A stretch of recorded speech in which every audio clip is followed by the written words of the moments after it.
ওয়ামান ইউহিব্বু আবদান লা ইউহিব্বুহু ইল্লা লিল্লাহ ওয়ামান ইউহিব্বুল মারআ লা ইউহিব্বুহু ইল্লা লিল্লাহ। ব্যক্তি কাউকে ভালোবাসবে আল্লাহর জন্য। কার জন্য? ভালোবাসা কার জন্য হবে? শত্রুতা কার জন্য হবে? আমরা এই নীতিতে চলি। সেজন্য বিগত 16 বছর আমাদেরকে দেখেছেন ফেসিবাদের শিরক কুফরের বিরোধিতা করেছি। আর 5ই আগস্টের পর থেকে বর্তমানে যারা দায়িত্বে আছে ইসলাম বিরোধী তাদের প্রত্যেকটি কাজের সমালোচনা করেছি, গঠনমূলক প্রতিবাদ করেছি আমরা।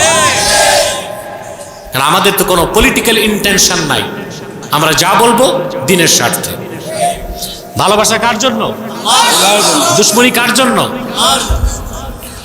ওয়ামান ইয়াকরাহু আন ইয়াউদা ফিল কুফরি বা'দা ইয আনকাযাহুল্লাহ কামা ইয়াকরাহু আন ইউলকা ফিন নার। বান্দার তৃতীয় খাসলত হবে সে ঈমান আনার পর আবার কুফরকে গ্রহণ করা, ফিরে যাওয়াকে ওই রকম অপছন্দ করবে জীবন্ত আগুনে ফেলে দেওয়াকে সে যেই রকম অপছন্দ করবে। তাহলে আল্লাহ তার রসুলকে জীবনের চেয়ে বেশি ভালোবাসতে পেরেছি, এটার প্রমাণ হলো ঈমানের মধুর স্বাদ পাওয়া যাবে। তখন ঈমানটা বড় হবে, জীবনটা বড় হবে। এখন এটার প্রকাশ কি? আল্লাহ তার রসুল সাল্লাল্লাহু আলাইহি সাল্লামের ভালোবাসা জীবনের চেয়ে বেশি যার হৃদয়ে লালন করবে তার দ্বারা প্রকাশ কিভাবে ঘটবে? প্রশ্ন আসে কিনা বলেন? বুখারী শরীফের বিখ্যাত সূরা উমদাতুল কারি, আরেকটি সূরা ফাতহুল বারি, আরেকটি সূরা ইরশাদুস সারি, তিনটা সূরার মধ্যে এসেছে কাছাকাছি ব্যাখ্যা। এই হাদিসের ব্যাখ্যায় মুহাদ্দিসগণ বলেন, ইন্না সামারাতা মাহাব্বাতিল্লাহি আযজা ওয়া জাল্লা ইমতিসালু আওয়ামিরিহি ওয়া ইজতিনাবু নাওয়াহিহি।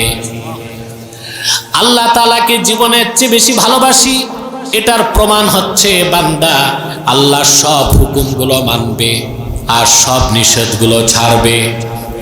আমরা কি আল্লাহর সব হুকুম মানি, সব নিষেধ ছাড়ি? দেখা যায় আমাদের সমাজে যে লোকটা নামাজ পড়ছে ওই লোকটা আবার সুদ খাচ্ছে, যে লোকটা রোজা রাখে সে লোকটা পাল্লায় ওজনে কম দেয়, আবার যে লোকটা হজ করে এসেছে আরেকজনের জমিন দখল করে। তাহলে বোঝা গেল সে আল্লাহর হুকুম মানে, নিষেধগুলো ছাড়ে না। তা আল্লাহকে ভালোবাসার প্রকাশ ঘটবে কিভাবে? আল্লাহর হুকুমগুলোকে মানবে বান্দা, নিষেধগুলোকে ছাড়বে। ওয়া ইন্না সামারাতা মাহাব্বাতি রাসূলিল্লাহি সাল্লাল্লাহু আলাইহি ওয়াসাল্লাম ইত্তিবাউ সুন্নাতিহি ওয়াল মুলাযামাতু বিশরিয়াতিহি। নূর নবীজি মুহাম্মদ সাল্লাল্লাহু আলাইহি সাল্লামের ভালোবাসা জীবনের চেয়ে বেশি যখন অন্তরে আসবে সেটার প্রকাশ হলো আল্লাহর হাবিব মুহাম্মদ সাল্লাল্লাহু আলাইহি সাল্লামের অনুসরণ করা হবে, ওনার শরীয়তকে আঁকড়ে ধরা হবে। অর্থাৎ যে ব্যক্তি আল্লাহ তার রসুলকে জীবনের চেয়ে বেশি ভালোবাসবে সে আল্লাহর সব হুকুম মানবে, সব নিষেধ ছাড়বে, আর আল্লাহ রসুলের সুন্নতের অনুসরণ করবে। ওনার রেখে যাওয়া শরীয়তের বিরুদ্ধে কিছু কাজ করবে না। এই মানদণ্ডেই নির্ধারণ করতে হবে কে খাঁটি সুন্নি, কে খাঁটি আশিক। এই মানদণ্ডেই নির্ধারণ করতে হবে কে বেদাতি আর কে ভণ্ড, সুন্নি দাবিদার। এগুলো এই মানদণ্ডে আপনাকে নির্ধারণ করতে হবে, ঠিক কিনা বলেন? তাহলে এতক্ষণ আলোচনার মূল বিষয় হচ্ছে যদি আল্লাহকে ভালোবাসতে চাই আল্লাহ রসুল মুহাম্মদ সাল্লাল্লাহু আলাইহি ওয়াসাল্লামকেও জীবনের চেয়ে বেশি ভালোবাসতে হবে। আল্লাহকে পেতে হলে আল্লাহর হাবিব মুহাম্মদ সাল্লাল্লাহু আলাইহি ওয়াসাল্লামের অনুসরণ করতে হবে। এখন প্রশ্ন হলো, আল্লাহর হাবিব মুহাম্মদ সাল্লাল্লাহু আলাইহি ওয়াসাল্লাম ১,৫০০ বছর আগে দুনিয়ার থেকে বিদায় নিয়েছেন, ওনার অনুসরণ কেমন করে করব? প্রশ্ন আসে কিনা? এক কথায় জবাব হলো আল্লাহর আখিরি নবী নূর নবীজি মুহাম্মদ সাল্লাল্লাহু আলাইহি ওয়াসাল্লাম ১৫০০ বছর আগে যে সুন্নাহ রেখে গেছেন, জীবনের সকল ক্ষেত্রে সেই সুন্নাতের অনুসরণটাই ইত্তেবায়ে রাসূল। এখন সুন্নত কি তাও তো আমরা বুঝি না। বুঝি আমরা সুন্নত বলতে বুঝি দাড়ি, টুপি, পাগড়ি, দস্তরখানে খাওয়া, মেসওয়াক করা, এই কয়েকটা বিষয়কে আমরা সুন্নত মনে করি। না, সুন্নত অর্থ ব্যাপক। রাসূলুল্লাহর ইত্তেবা বা অনুসরণের বাইরে কোনো মুক্তি নাই, নাজাত নাই, আল্লাহ পর্যন্ত পৌঁছার কোনো ব্যবস্থা নাই। এক কথায় রাসূলুল্লাহর অনুসরণটাই তো ইসলাম। রাসূলুল্লাহর ইত্তেবা বা অনুসরণের বাইরে কোনো শরীয়ত নাই, তরিকত নাই, হাকিকত নাই, মারেফত নাই, ইসলাম নাই। আছে যা মাইরের পথ। কি আছে? ইকো বন্ধ করতে বলো তো মাইকম্যানকে, ইকোটা বন্ধ করতে বলো। সব সাউন্ড ঠিক করো, আমি মাইক ছেড়ে দিব এখন, সাউন্ড ক্লিয়ার করো। এটা বারবার ধরবা না। বাম পাশে একটা আওয়াজ কমাও, সাউন্ডটা কমাও, আওয়াজ লাগবে নয়েজ ফ্রি। আমার তো তীব্র আওয়াজ দরকার নাই, পরিষ্কার আওয়াজ দরকার।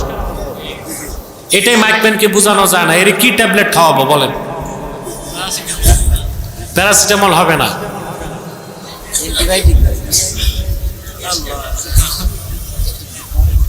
আওয়াজটা ক্লিয়ার করে দাও। কথা বুঝতেছেন ভাই? রাসূলুল্লাহর অনুসরণের বাইরে রাসূলুল্লাহ যে তরিকা দিয়েছেন, যে দিন দিয়েছেন, যে শরীয়ত দিয়েছেন, তার বাইরে মুক্তি নাজাতের কোনো ব্যবস্থা নাই, কোনো শরীয়ত তরিকা নাই। আছে? এক কথায় আমি আপনাদের ব্যাখ্যা দিচ্ছি। আল্লাহর হাবিব মুহাম্মদ সাল্লাল্লাহু আলাইহি ওয়াসাল্লাম যেটা হুকুম করেছেন, আল্লাহ সেটাকে ফরজ বানায় দিয়েছেন। তিনি যা নিষেধ করেছেন, আল্লাহ সেটারে হারাম করে দিয়েছেন। তিনি যা পছন্দ করেছেন, আল্লাহ দিন বানায় দিয়েছেন। তিনি যা পছন্দ করেছেন, আল্লাহ বদ্দিন বানায় দিয়েছেন। ঠিক কিনা? যেমন হিজরতের পর রাসূলুল্লাহ সাল্লাল্লাহু আলাইহি ওয়াসাল্লাম 16 কি 17 মাস বাইতুল মুকাদ্দাসের দিকে নামাজ পড়েছেন। সাউন্ড আরো ঠিক করতে বল, আরো কমাও, আরো কমাও, রিভাব টিভাব কমাও। আপনাদের কষ্ট হচ্ছে, আরো কিছু সময় কষ্ট দিব। নড়াচড়া করা যাবে না, মনোযোগ দিয়ে শুনতে হবে, একটা মেসেজ নিয়ে বাড়ি যেতে হবে, ঠিক না? রাসূলুল্লাহ সাল্লাল্লাহু আলাইহি ওয়াসাল্লাম বাইতুল মুকাদ্দাসের দিকে নামাজ পড়েছে, কিন্তু রাসূলুল্লাহর দিলের টান ছিল কাবার দিকে। কিন্তু রাসূলুল্লাহ সাল্লাল্লাহু আলাইহি ওয়াসাল্লাম মুখে আল্লাহকে বলতেন না, অপেক্ষা করতেছিলেন আল্লাহ কখন মনের কথা শুনবেন। আল্লাহ রাব্বুল আলামিন কোরআন কারীমে বলেন, ক্বাদ নারা তাকাল্লুবা ওয়াজহিকা ফিস সামা। মুহাম্মদ সাল্লাল্লাহু আলাইহি ওয়াসাল্লাম বারবার আপনি আকাশের দিকে তাকান, এটা আমি লক্ষ্য করি। অনতি বিলম্বে আমি আপনার মন যেটা চায় সেটারই কিবলা বানায় দিব। বুখারী শরীফ সাক্ষ্য দেয়, সাহাবায়ে কেরামকে নিয়ে আল্লাহর হাবিব মসজিদ জুল কিবলাতাইনে নামাজ পড়ছিলেন। আল্লাহর হাবিব যখন আসর নামাজের রুকুতে গেলেন, তখন আল্লাহ নির্দেশ জারি করে বললেন, ফাওয়াল্লি ওয়াজহাকা শাতরাল মসজিদিল হারাম। প্রিয় হাবিব, দোস্ত আমার মুহাম্মদ সাল্লাল্লাহু আলাইহি ওয়াসাল্লাম, এখন থেকে আপনি চেহারা মোবারকটা কাবার দিকে ঘুরিয়ে নেন। হুজুর যেটা পছন্দ করলেন ওটা দিন হয়ে গেল। সুবহানাল্লাহ। রাসূলুল্লাহ সাল্লাল্লাহু আলাইহি সাল্লাম বলেছেন, আল হাজ্জু আরাফা, হজের সবচেয়ে বড় ফরজ কাজ হচ্ছে আরাফা। ঠিক না? কোরআনে আল্লাহ বলেছেন, ওয়ালিল্লাহি আলান নাসি হিজ্জুল বাইতি মান ইসতাতা ইলাইহি সাবিলা। মানব জাতির মধ্যে যারা মুমিন তাদের জন্য কাবার হজকে আবশ্যক করা হয়েছে। বলুন তো ভাইরা, হজের দিন কোন দিন? 9 তারিখ, জিলহজের 9 তারিখ। একজন মানুষও কাবার চত্বরে থাকে না, সব চলে যায় আরাফার ময়দানে। কারণ রাসূলুল্লাহ বলেছেন, আল হাজ্জু আরাফা, হজের সবচেয়ে বড় ফরজ আরাফায় থাকা। আল্লাহ সেটাকেই সবচেয়ে বড় ফরজ বানাই দিছে।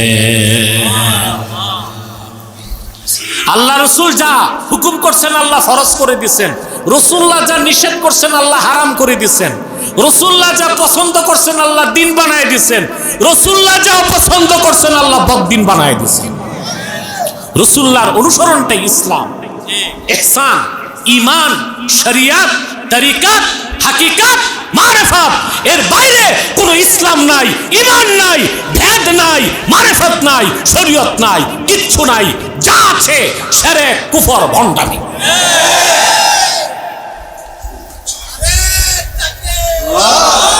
কেন বললাম? আজ 16 বছর আপনারা দেখছেন বামপন্থী বুদ্ধিজীবীরা আমার সাথে ডিবেটে বসছে অনেক। আল্লাহর হাবিবের জুতা মুবারকের সদকায় প্রত্যেক নাস্তিক জিন্দিক পরাজিত হয়েছে। এখন আবার বের হয়েছে ডানপন্থী বুদ্ধিজীবী, এরা আবার মধুর সাথে বিষ মিশায়া ঈমান নষ্ট করে। কিছু বুদ্ধিজীবী এখন বলতেছে আমরা সুফিবাদী ইসলামে বিশ্বাস। তো কি ইসলামের ভার্সন আছে? কথা বলো, প্যাটার্ন আছে? ইসলাম তো একটাই, রাসূলুল্লাহ যেটা দিয়ে গেছেন ওইটাই ইসলাম, ওর বাইরে কোনো ইসলাম। মানুষ যেটা বানায় সেটার ভার্সন হয়, প্যাটার্ন হয়। ইসলাম তো মানব রচিত কোনো ধর্ম নয়। আল্লাহর আখিরি নবী মুহাম্মদ সাল্লাল্লাহু আলাইহি সাল্লামের মাধ্যমে ১৫০০ বছর আগে ইসলামকে আল্লাহ পরিপূর্ণ করে দিয়েছেন। ইসলামের মূল সনদ হলো 30 পারা কোরআন। সেই ইসলামের কোনো ভার্সন নাই, কোনো প্যাটার্ন নাই। আছে? নাস্তিকরা বলে আমরা পলিটিক্যাল ইসলাম বিশ্বাস করি না, আমরা রেডিক্যাল ইসলাম চাই না, আমরা সুফিবাদী ইসলাম চাই। এখানে ভণ্ডামিটা কোথায় জানেন? পলিটিক্যাল ইসলাম চাই না বলে বলতে চায় ইসলামী রাজনীতি বাদ দিতে। রেডিক্যাল ইসলাম বলে কটাক্ষ করে জিহাদকে। আর সুফিবাদী ইসলাম মানে আমরা বসে বসে তসবিহ পড়ব, তারা খুশি। ঠিক আছে, এটাই সুফিবাদী ইসলাম। আপনারা তসবিহ নিয়ে থাকেন, দুনিয়াদারি আমরা দেখি। আচ্ছা, ভালো মানুষ, আল্লাহ আল্লাহ বুজুর্গ মানুষ যদি কোরআন সুন্নাত তরিকায় রাজনীতি করা ছেড়ে দেয়, রাষ্ট্রের প্রতি দৃষ্টি না দেয়, দুর্নীতি বাড়বে না কমবে? চুরি বাড়বে না কমবে? হত্যা রাহাজানি বাড়বে না কমবে? দেশ স্বাধীনের পর দুর্নীতিমুক্ত বাংলাদেশ গঠন করা সম্ভব হয় নাই। বর্তমানে আপনাদের ভাষায় বিপ্লব হয়েছে। এটা বিপ্লব না, এটা অভ্যুত্থান। আপনারা জানেন অভ্যুত্থান ও বিপ্লবে পার্থক্য কি? অভ্যুত্থান হচ্ছে একটি এক্সিস্টিং গভর্নমেন্ট, যে সরকার ক্ষমতায় আছে তাকে কোনোভাবে সরায়া নতুন পাওয়ার ক্ষমতায় বসানো, এটা অভ্যুত্থান। আর বিপ্লব হচ্ছে সরকারকেও সরানো, সিস্টেমকে পাল্টানো। আমাদের সিস্টেম পাল্টাইছে? চুরি হয় এখন বাংলাদেশে? দুর্নীতি হয়? সুদ ঘুষ আছে? হত্যা রাহাজানি আছে? ধর্ষণ জেনা ব্যভিচার আছে? সিস্টেম পাল্টাতে হবে।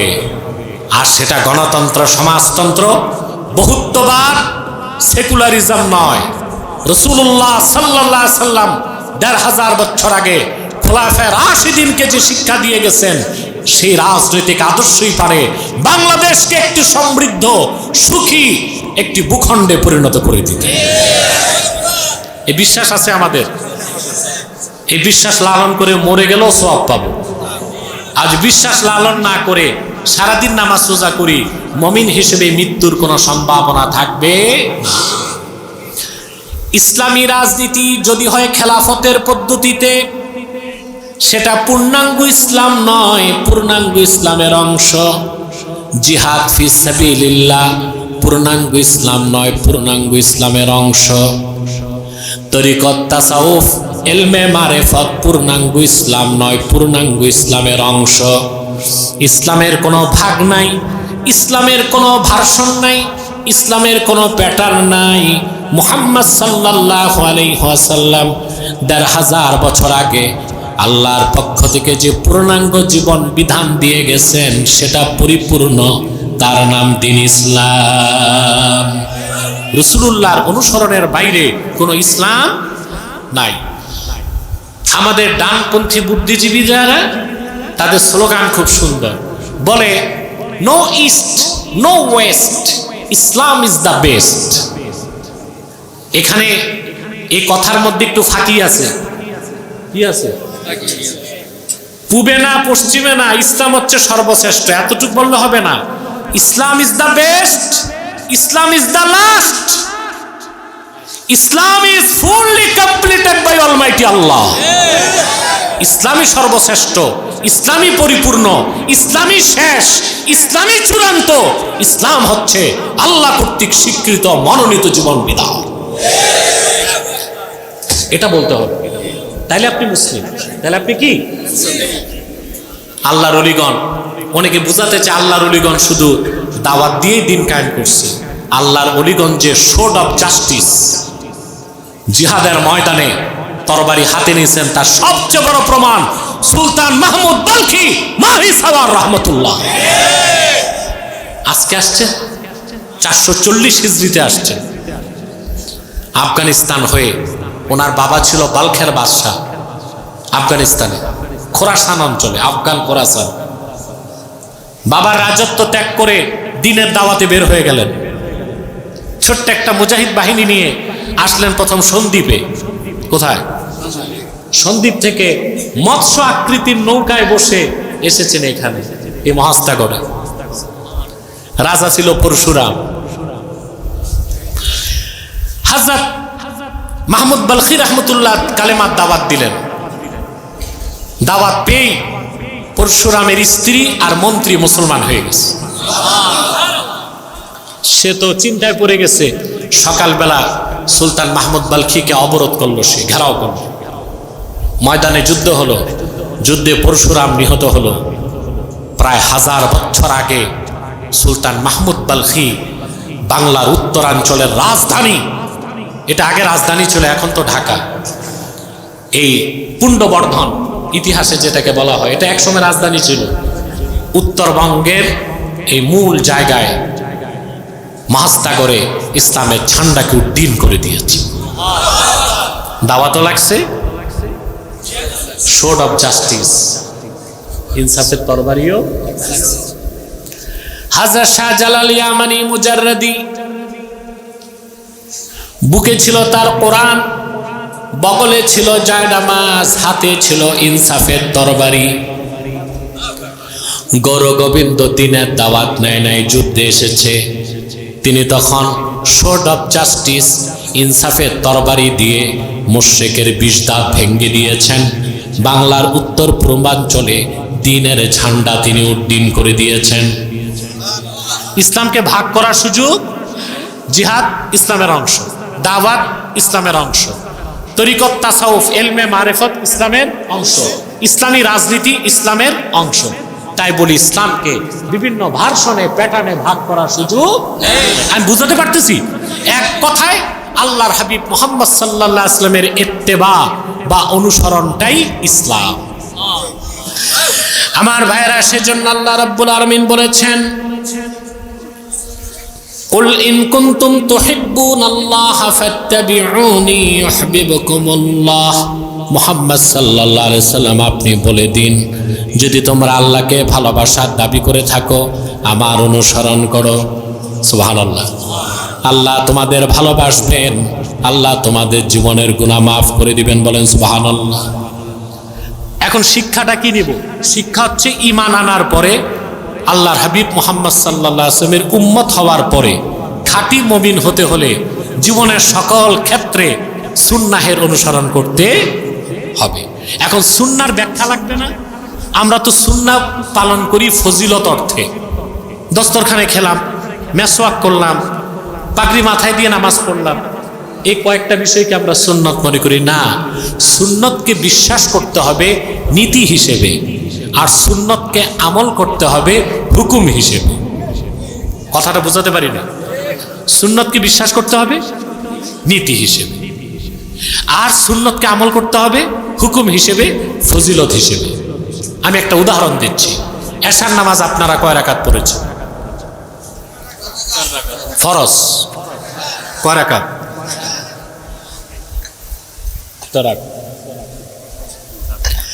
এশার নামাজ যে 4 রাকাত, এটা কোরআন শরীফে আছে। জোহর 4, আসর 4, মাগরিব 3, 5 ওয়াক্ত নামাজের কথা আছে, সংখ্যাগুলো নাই। সংখ্যাগুলো নীতি হিসেবে রাসূলুল্লাহ নির্ধারণ করে দিয়েছে। এখন যদি আপনি বলেন আমি কোরআন মানি, হাদিস মানি না, সুন্নাহ মানি না, আপনি কি মুসলমান থাকবেন? একটা ফেরকা বের হয়েছে বাংলাদেশে, আহলে কোরআন। কোরআন মানে, হাদিস মানে না। এই আহলে কোরআন দাবিদার, এরা আহলে কোরআন না, আহলে শয়তান। কারণ হাদিস বা সুন্নাত বাদ দিলে ইসলামের অস্তিত্ব। রাসূলুল্লাহ সাল্লাল্লাহু আলাইহি ওয়াসাল্লাম নির্ধারণ করে দিয়েছেন এশার নামাজ কয় রাকাত। এই যে নীতি হিসেবে এশার নামাজ 4 রাকাত, এটা সুন্নাত। নীতি হিসেবে 4 রাকাত এশার নামাজ সুন্নাত, হুকুম হিসেবে ফরজ। এরপরে আবার 2 রাকাত নামাজ পড়েন, নীতি হিসেবে সুন্নাত, হুকুম হিসেবেও সুন্নাত। তারপরে আবার 3 রাকাত ওয়েতর, কয় রাকাত? নীতি হিসেবে সুন্নাত, হুকুম হিসেবে ওয়াজিব। এরপরে আবার বসে 2 রাকাত নামাজ, বসে পড়াই সুন্নাত, হালকি নফল। ওই 2 রাকাত নীতি হিসেবে নফল, হুকুম নীতি হিসেবে সুন্নাত, হুকুম হিসেবে নফল। সুবহানাল্লাহ বলে। আমি সুন্নাত বুঝাতে পারলাম তো? রাসূলুল্লাহ সাল্লাল্লাহু আলাইহি সাল্লাম 1500 বছর আগে যে নীতি, যে রীতি রেখে গেছেন, সেটাই সুন্নাত। সেটা বিশ্বাস করাই আপনার, সেটার বিশ্বাসটাই হচ্ছে ঈমান। আর সেটার অনুসরণ করলেই আপনি আল্লাহ তাআলার খাঁটি মুমিন বান্দা হতে পারবেন, আল্লাহর ভালোবাসা পেতে পারবেন। কথা বুঝাতে পারলাম? এবার আসেন দ্বিতীয় আয়াতে চলে যাচ্ছি। রাসূলুল্লাহ সাল্লাল্লাহু আলাইহি ওয়াসাল্লামের আদর্শের অনুসরণ, সুন্নাহের অনুসরণ, ওনার দ্বীনের অনুসরণ, ওনার শরীয়তের অনুসরণ ঐচ্ছিক না আবশ্যিক? জোরে বলতে হবে। না ঐচ্ছিক? আল্লাহ পরের আয়াতে বলে দিয়েছে, কুল আতিউল্লাহ ওয়ার রাসূল ফাইন তাওয়াল্লাউ ফাইন্নাল্লাহা লা ইউহিব্বুল কাফিরিন। প্রিয় হাবিব মুহাম্মদ সাল্লাল্লাহু আলাইহি সাল্লাম, আপনি বলে দিন, তোমরা আল্লাহর আনুগত্য করো, তার রাসূলের আনুগত্য করো। যদি এর থেকে তারা মুখ ফিরায় নেয়, এরা মুসলমান হতে পারবে না, এরা কাফের। আর আল্লাহ তাআলা কাফেরদেরকে ভালোবাসেন না। তাহলে বোঝা যাচ্ছে ব্যক্তি জীবন, সমাজ জীবন, রাষ্ট্র জীবন, ইহকালীন কল্যাণ ও পরকালীন মুক্তির জন্যে ইসলামের বাইরে যাবার কোনো সুযোগ নাই, সুন্নাহের বাইরে যাবার কোনো সুযোগ নাই। যদি এর বাইরে যে কেউ কিছু খোঁজে, সে তো মুসলমানই না। আমাদের দেশে অনেক দাড়িওয়ালা, টুপিওয়ালাও এখন পশ্চিমাদের আদর্শ খুঁজতেছে, ঠিক কিনা বলেন? এটা চরম পর্যায়ের আত্মঘাতী সিদ্ধান্ত। মুসলমানকে তার ন্যারেটিভ ঠিক রাখতে হবে। সুন্নাহের বাইরে কোনো রাজনীতি মানি না, সুন্নাহের বাইরে শিক্ষানীতি মানি না, সুন্নাহের বাইরে ইবাদত মানি না, সুন্নাহের বাইরে যুদ্ধনীতি মানি না, ঠিক কিনা বলেন? রাসূলুল্লাহ সাল্লাল্লাহু আলাইহি সাল্লামের সুন্নাহের অনুসরণটা, সুন্নাহের বিশ্বাসটা আবশ্যিক, এটা ঐচ্ছিক নয়। কথা বুঝতে পেরেছেন? আল্লাহ আমাদেরকে কবুল করুক, আল্লাহ আমাদেরকে মঞ্জুর করুক, বলুন আল্লাহুম্মা আমিন।